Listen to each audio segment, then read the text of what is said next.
Whistler.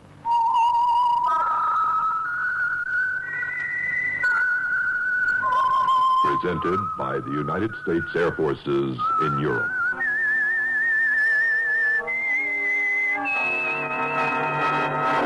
I am the Whistler, and I know many things, for I walk by night. I know many strange tales hidden in the hearts of men and women who have stepped into the shadows. Yes, I know the nameless terrors of which they dare not speak.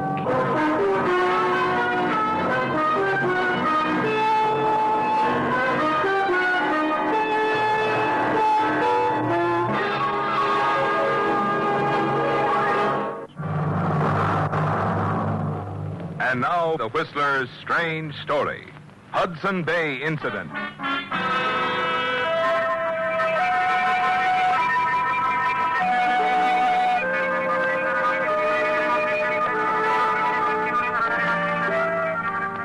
It all began at a secret international business conference at the exclusive Hudson Bay Hunting Lodge between two important men, Elliot Bradley of the Bradley Metal Processing Company and Bernardo Nagashi of the Middle Eastern Metals Limited. A conference which also included handsome, suave Charles Reeves, personal secretary to Elliot Bradley. Yes, you've been present at many important conferences with your employer, haven't you, Charles? And you've learned many important facts. Facts you expect to turn to your own advantage very soon, with the assistance of your employer's attractive wife, Pauline Bradley. Yes, Pauline can be a big help to you, can't she, Charles? You smile as you complete the final arrangements for the conference between your employer and the important Bernardo Nagashi, a conference you're certain will change the course of your life. Give me the lodge guard's office, will you, please? Chief of Guards Kincaid speaking. Oh, Kincaid, this is Reeves here. Look, there's been a change of plans. Mr. Nagashi is not coming up by car. You see, we heard that he hated to fly, but he just wired that he's coming in from Washington on a chartered plane anyway. Better send the limousine to the airport right away. Yes, Mr. Reeves. What about the reporters? Reporters? Yes, sir. Several of them are here.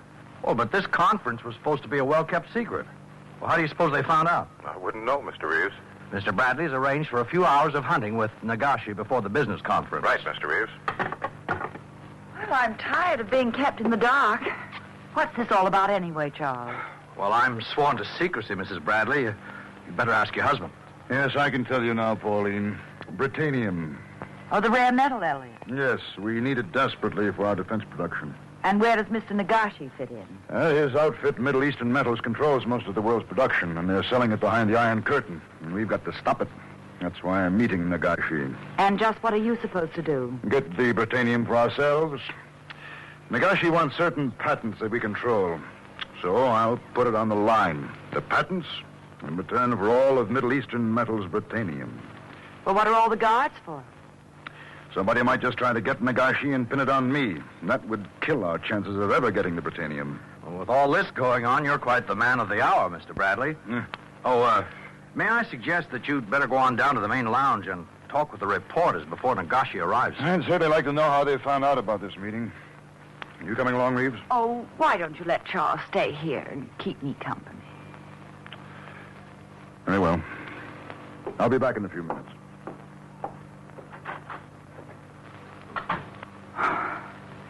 I thought he'd never leave, Charles. I know, darling. Well, tell me, is it good news? Are you going to get away? Yes, I've arranged it with Elliot. I'm leaving tomorrow for a vacation. I'm staying at my sister's in Upper New York. That won't be too far away, will it? No, of course not. We'll have a wonderful time together. Oh, there are 100 out-of-the-way places I want to show you. I wish we were there now. Me too.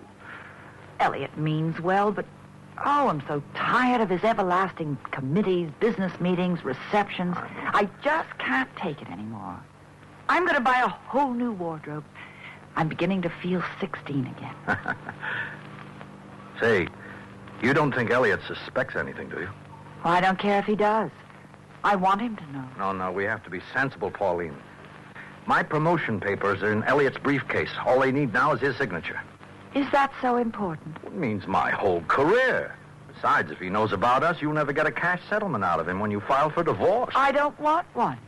I've decided I'm not touching Elliot's money. I think you're making a mistake, Pauline. Why, Elliot owes you something for all those years of drudgery. I'm leaving him, Charles.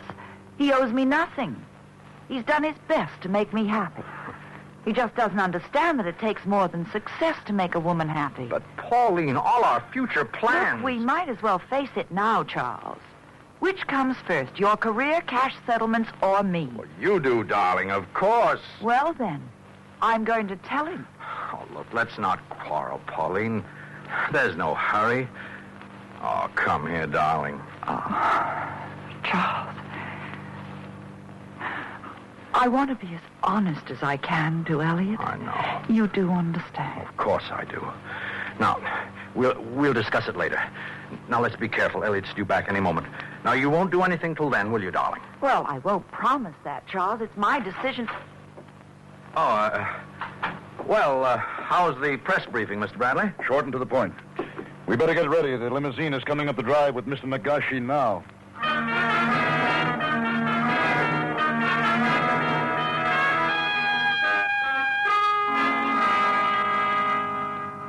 A drink, Mr. Nagashi? No, thank you, please. Afterwards, yes. But now I am most anxious to begin the hunt, which your husband arranges for me. Then why don't we get it started? Here's our gun rack, Mr. Nagashi. You just take your pick. Thank you. I like this gun, Mr. Bradley. Hmm? It's the same model as my own. Well, I'm glad you like it. So, shall we get started? The Jeep's out and back, sir. Then lead the way, Mr. Reeves. I understand you Americans are great marksmen. I am most anxious to see for myself.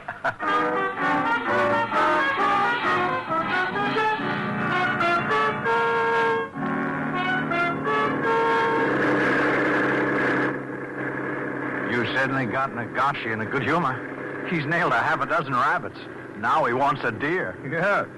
He seems to enjoy hunting immensely. Lucky he does. You're still going to find him a tough man to deal with, I'm afraid. Well, where to now, Mr. Bradley? Reeves. Drive over to that clump of trees and brush. I'd swear I spotted a deer. Yes, sir.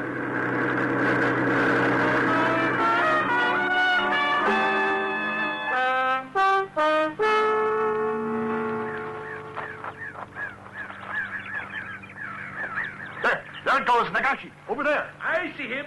There are two of them. Bradley, stop! Nagashi's right in your line of fire!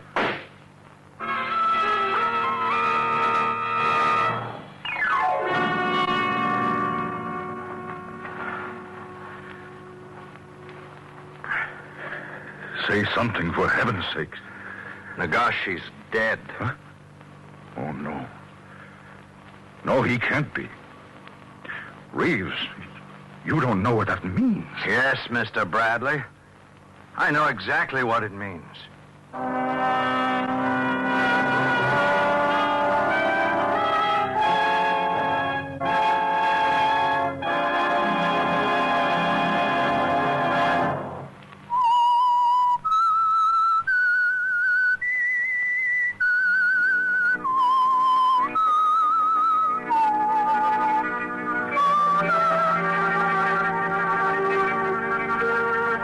This is a stroke of luck you hadn't expected, isn't it, Charles? And as you help Elliot Bradley carry Nagashi's body into the Jeep, you see a way to speed the completion of your own plans. Bradley's accidental shooting of Nagashi can be turned immediately to your advantage, can't it, Charles? Outwardly, of course, you still remain the obedient and sympathetic personal secretary as you follow Bradley's instructions to the letter. You have all his personal effects? Pistol, handkerchief, wallet, and passport, all here. All right. Leave them on my desk when you get back. And now remember, we can't let any of the reporters get wind of what's happened. Not yet. Right. I don't think they can see us from the main lodge. And I hope not. I'll drive the body back to one of the rear guest houses. You walk back to the house. Phone Kincaid and have him meet me there as soon as possible. Yes, Mr. Bradley.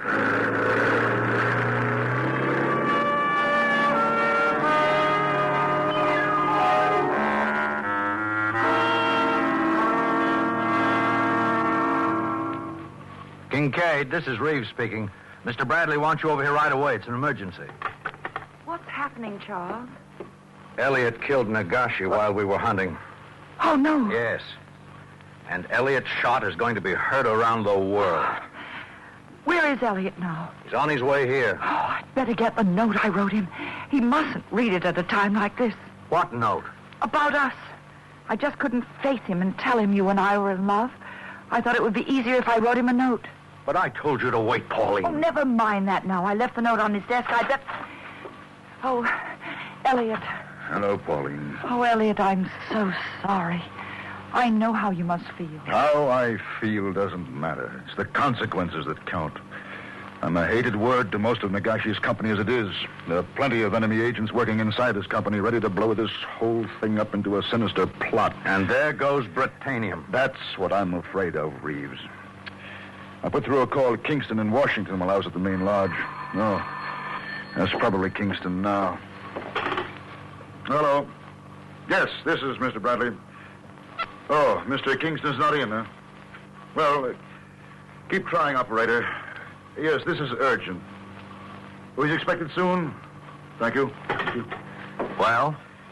He's flying in from a conference in Bermuda. Won't be back till 6. We'll just have to wait. Would you like a drink, Elliot? Yes, I could use one. What's this note here on my desk? Oh, I forgot to give it to you this morning. It's not important. And I might as well read it. Keep my mind from Nagashi and Britannium. No, please don't bother. You can read it later. Here's your drink. Thanks. Here's the door, Reeves. Yes, Mr. Bradley. Oh, this way, Mr. Kincaid. Mr. Bradley, you sent for me? Yes, Kincaid. We're faced with an emergency. While we were hunting, Nagashi was accidentally shot and killed. I won't go into details, but we're sitting on a powder keg and we just can't let it go off. Now, I want you to keep the road from the lodge under constant guard and be sure that none of the reporters leave, understand? I'll take full responsibility. All right, Mr. Bradley. Thanks, and, just to be safe, you better have the press phones go out of order. If you say so, Mr. Bradley. Arrange to have dinner served the reporters at 6:30. Tell them it's important for them to remain and... Oh, never mind. I'll tell them that myself. Yes, that's all, Kincaid. Right, Mr. Bradley. Well, what now? I don't know, Reeves. I don't know. You can't keep this secrecy up very long, you know. Keep it up until we hear from Washington. And what can they do? I don't know that either. But there must be some way out. I can't let thousands of pounds of Britannium get into the wrong hands because of my stupidity. Well, it's not your fault, Elliot. Yes, it is. If I could only think. Maybe... What about suicide? You'd stand behind me, Reeves, wouldn't you? It's not for myself, you understand that. No, suicide won't work. Why not? The bullet went through his back. It'd be impossible for Nagashi to shoot himself in the back. Yes, you're right. Well, I better go out and install those reporters. Forget them. That's wasting time, Bradley. There is one person who can get you out of this. Oh, who's that? Me. What? I'm in no mood for games. I'm not playing any. All right, then. What do you have in mind? There were only 2 of us with Nagashi. I know that. Get to the point. All right. I could say I shot him. Nagashi's company never heard of me. Yes, that's it. At least it would give us a fighting chance. Your name means nothing to them. They couldn't blow you up into an international incident and make it stick. Exactly. And it would save your reputation. Well, I don't care a snap about that now. Oh, no, of course not. You're only concerned with Britannia. Charles, I don't want to argue. If you go through with this, I'll be eternally grateful. Let's leave it there. Well, that's not quite enough. What do you mean? My promotion, for one thing. We've gone through that before, Charles. That was before. And the same reasons still hold. You don't have the maturity or the experience to be a division chief. Now, in time...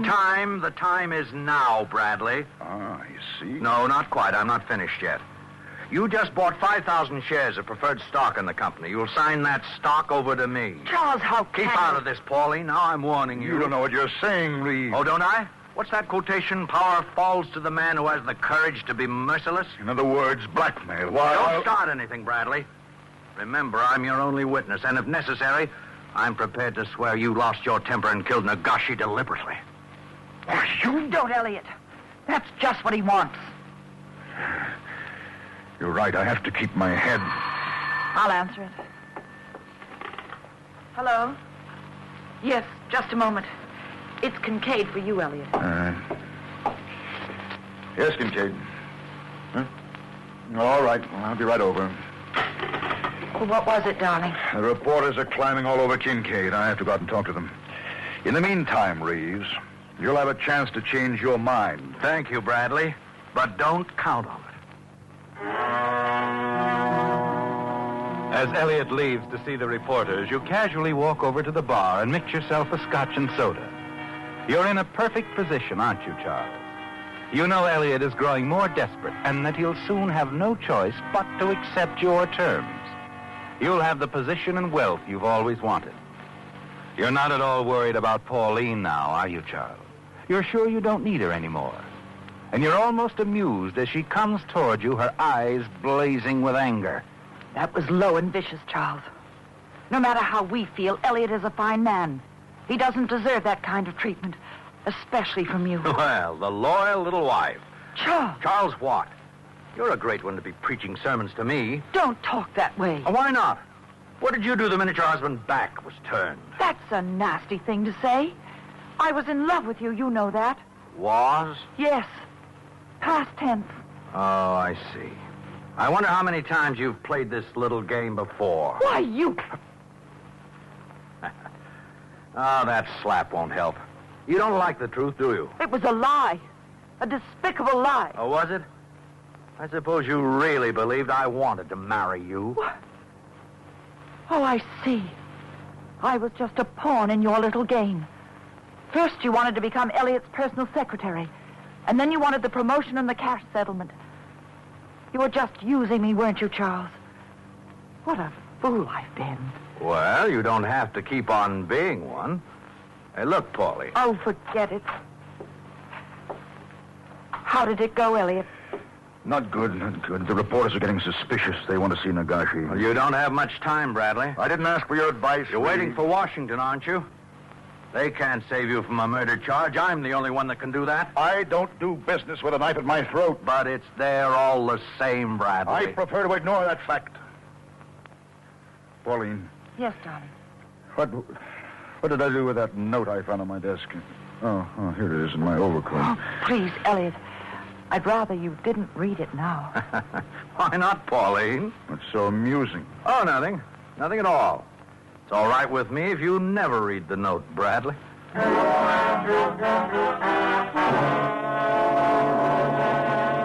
No, you're not worried, are you, Charles? You're certain that once Elliot Bradley talks with Washington, he'll have no choice. He'll be forced to accede to your demands and say nothing. As Elliot and Pauline make a half-hearted attempt at conversation, you sit smoking cigarettes, waiting for the phone call from Washington you're certain will come through at any moment.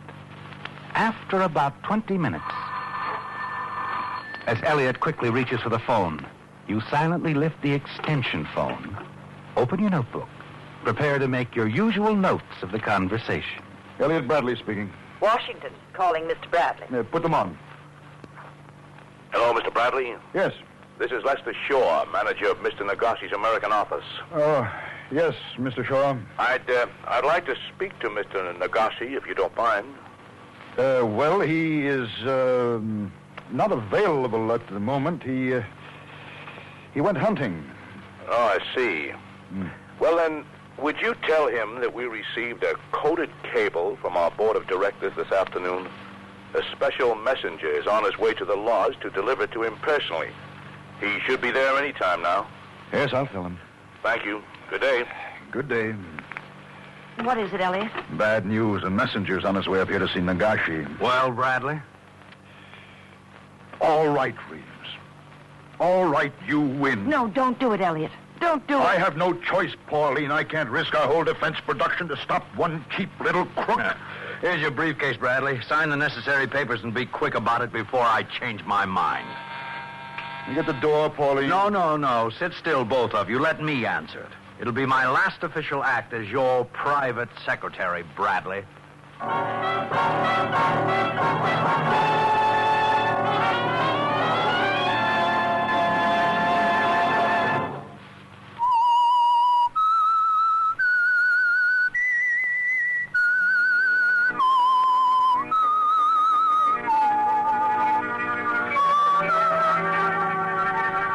You're certain now that you've won, aren't you, Charles? that in a few minutes you'll have 5,000 shares of the valuable metals company's stock and also get your promotion to division chief. As soon as the messenger from Nagashi's Middle East Metals Company arrives and learns that Nagashi has been killed, Elliot Bradley will quickly sign the papers necessary to complete the deal that you forced him into. And the beauty of it is that Bradley can never reveal the fact that he was blackmailed without also revealing that he killed Nagashi. You smile smugly to yourself as you answer the doorbell. Oh, hello, Kincaid. What can I do for you? I have to see Mr. Bradley right away. Mr. Bradley's busy at the moment. I'll speak for myself, Reeves. What is it, Kincaid? Well, frankly, sir, I don't know what to make of it. Here, see for yourself. Bring him in, man. Get your hands away from me. Who is Mr. Bradley? I am. Are you the special messenger? Messenger. I have never been subjected to such outrageous treatment in my entire career. First, you canceled our engagement this morning and asked me to arrive at 6 this evening. And now this. But you must be mistaken. I am not mistaken. What kind of bungling is this? I have your telegram in my correspondence file. I am holding you and your company responsible. Just who are you? Oh, the final insult.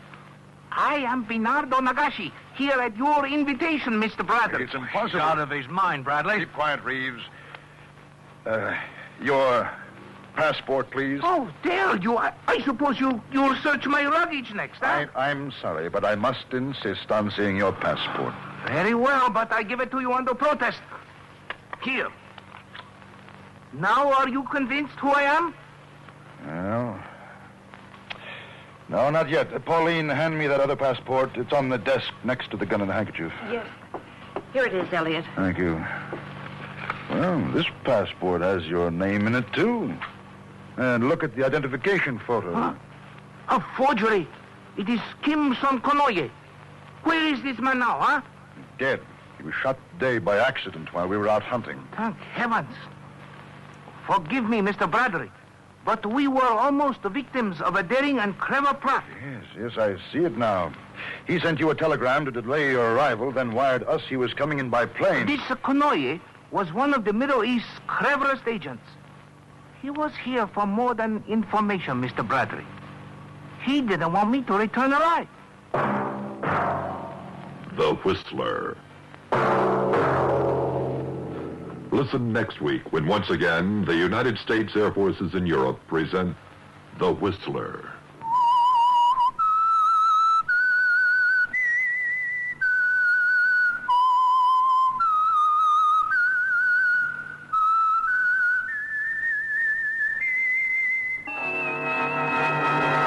The Whistler has come to you through the world.